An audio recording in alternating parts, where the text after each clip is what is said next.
Dini Nurdianti merupakan seorang perempuan cantik. Ia berusia 26 tahun, tinggal di Cengkareng, Jakarta Barat. Untuk kesehariannya sendiri, sebagai seorang cleaning service di Bank Mandiri yang berlokasi di Jalan Gatot Subroto. Menurut keluarganya, Dini dikenal sebagai seorang perempuan yang sangat ceria. Ia baik, sopan, dan juga tekun dalam bekerja. Hal ini dibenarkan juga nih oleh para rekan cleaning service-nya yang mengatakan bahwa Dini merupakan salah satu karyawan teladan di dalam kantor. Dini sudah lumayan lama bekerja di sana. Bahkan dia sudah menjadi sangat akrab dengan beberapa atasannya. Dini diketahui mempunyai seorang kekasih yang berinisial ID. Di sini kita sebut saja dia Ilham. Ilham sudah menjalin hubungan beberapa bulan lamanya. Ilham sendiri merupakan seorang pria yang berusia 27 tahun. Ia tinggal di sebuah rumah sederhana yang berlokasi di Cipayung, Jakarta Timur. Awalnya hubungan mereka ini baik-baik saja. Ilham sering menjemput Dini di saat ia pulang kerja. Dia pun sering menghabiskan waktu berduaan selepas pekerjaan mereka sudah selesai. Bahkan keduanya sudah merencanakan pernikahan di kemudian hari. Namun teman-teman, tanpa disadari oleh Dini, ternyata Ilham ini sudah mempunyai seorang istri, yaitu bernama Neneng Umaya. Dia seorang wanita berusia 24 tahun dan bekerja sebagai seorang cleaning service juga. Mereka tinggal bersama di Cipayung dengan ketiga anak mereka yang masih kecil. Nah, dikarenakan Ilham ini sudah jatuh cinta kepada Dini, dia pun mencoba untuk berterus terang kepadanya bahwa sebenarnya Ilham ini sudah berkeluarga dan bahkan mempunyai 3 anak. Ya, meskipun sudah mengetahui hal ini, ternyata teman-teman, Dini sama sekali tidak marah dan dia masih tetap menerima Ilham sebagai kekasihnya. Beberapa bulan kemudian, setelah menjalin hubungan terlarang tersebut, dan pada akhirnya istri dari Ilham mengetahui tentang perselingkuhan suaminya ini. Hal ini bisa terjadi karena Neneng tanpa sengaja menemukan ada sebuah pesan teks dari Dini yang dikirimkannya kepada Ilham. Pesan teksnya berbunyi, "Kapan kita nikah, Mas? Kapan kamu ceraikan istrimu itu?" Ya, tentu saja. Setelah dia mengetahui perselingkuhan itu, Neneng kemudian langsung mencari tahu nih informasi mengenai selingkuhan suaminya tersebut. Dikarenakan sudah tersulut emosi, akhirnya tanpa diduga Neneng ini merencanakan hal keji kepada Dini. Nah, sebelum kejadian mengerikan ini terjadi, Neneng terlebih dulu meminjam handphone milik suaminya. Dan diam-diam dia mengirimkan pesan kepada Dini.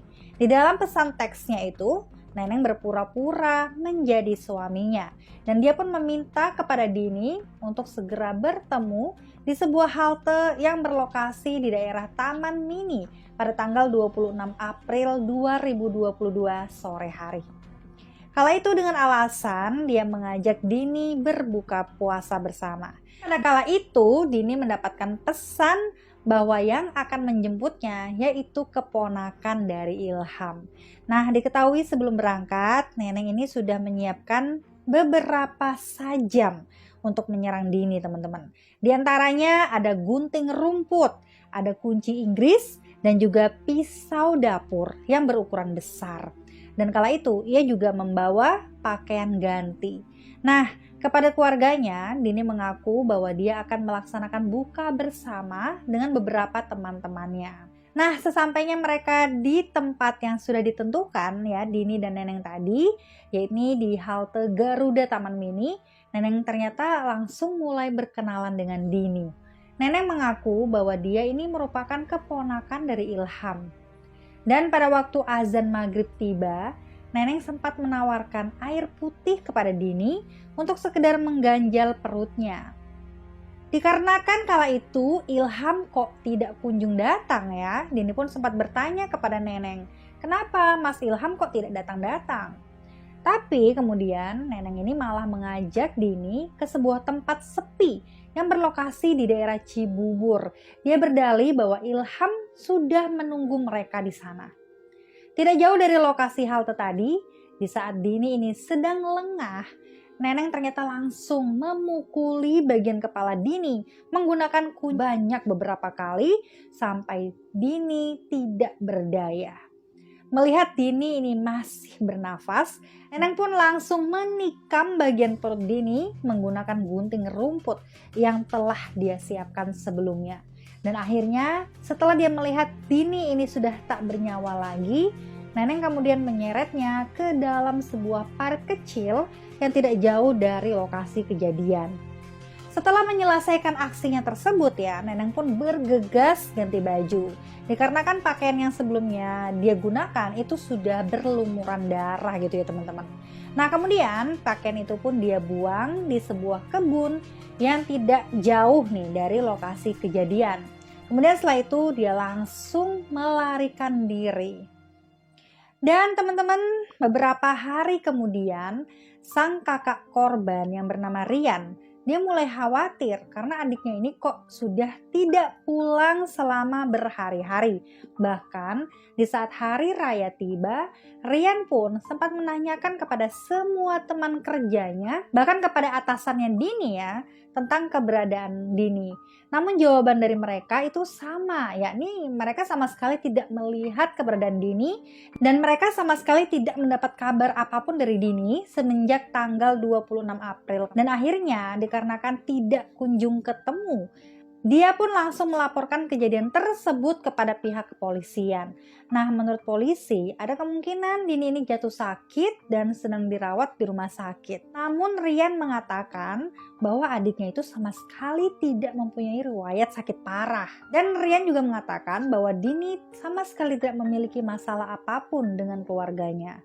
Namun ternyata teman-teman di tanggal 29 April di tahun 2022, ada seorang warga yang bernama Hermawan. Pada kala itu, ia baru pulang dari memancing nih. Dia seketika heran karena mencium ada aroma tidak sedap yang berasal dari parit dan itu begitu tajam. Hermawan kemudian mengajak salah satu temannya untuk mencari tahu aroma tidak sedap tersebut. Namun betapa terkejutnya karena di sana mereka menemukan ada kaki manusia yang muncul dari dalam parit. Dan penemuan itu pun akhirnya mereka sampaikan kepada seorang security di perumahan Cibubur itu. Lalu kemudian dilanjutkan kepada pihak kepolisian setempat. Nah, mengetahui hal tersebut, polisi pun segera datang ke tempat kejadian perkara untuk melakukan olah TKP. Dan saat ditemukan, tubuh perempuan itu sudah dalam keadaan yang sangat mengenaskan dan bahkan tidak bisa diidentifikasi. Akhirnya polisi pun langsung membawanya ke rumah sakit Bayangkara untuk dilakukan lanjut. Dan hasil visumnya diketahui tubuh perempuan itu terdeteksi bernama Dini Nurdiani. Dia meninggal akibat kehabisan darah karena mendapatkan luka tikaman gunting rumput di bagian perutnya. Nah teman-teman, pada tanggal 13 Mei 2022, polisi pun langsung memberitahu keluarga Dini untuk mengecek apakah benar tubuh perempuan ini adalah tubuhnya Dini gitu kan. Dan setelah dilihat dari semua ciri-cirinya, diketahui bahwa tubuh perempuan itu benar merupakan salah satu anggota keluarga, yakni Dini Nurdiani. Dan dari hasil olah TKP dan juga sidik jari nih teman-teman, akhirnya tidak lama setelah penemuan mayat Dini, polisi pun berhasil menetapkan 2 orang tersangka utama dalam kasus ini. Yakni pertama Neneng dan yang kedua adalah Ilham. Lalu pada tanggal 15 Mei, mereka berdua ini pun langsung ditangkap oleh pihak kepolisian dan kemudian dimintai keterangan lebih lanjut di kantor polisi. Dan dari hasil interogasi, Ilham mengaku bahwa dia sama sekali tidak tahu dengan apa yang sudah menimpa kepada Dini. Bahkan saat kejadian malam itu pun, Ilham sedang berada di dalam kontrakannya. Dan di ruangan yang berbeda saat interogasi ya, Neneng pun ternyata mengakui nih teman-teman bahwa semua ini adalah perbuatan dirinya. Ya, lakukan pembunuhan tersebut. Dan dia mengaku nih bahwa motif dia melakukan pembunuhan ini hanya karena dia terbakar api cemburu setelah mengetahui bahwa suaminya ini berselingkuh dengan Dini. Dan saat itu Ilham pun langsung dipulangkan ke rumahnya. Sedangkan Neneng dia masih ditahan dan ditetapkan sebagai tersangka utama kasus pembunuhan berencana. Lalu menurut polisi, hukuman apa untuk Neneng? Neneng pun dijerat dengan pasal 340 KUHP tentang kasus pembunuhan berencana dengan ancaman hukuman penjara seumur hidup atau bahkan hukuman mati.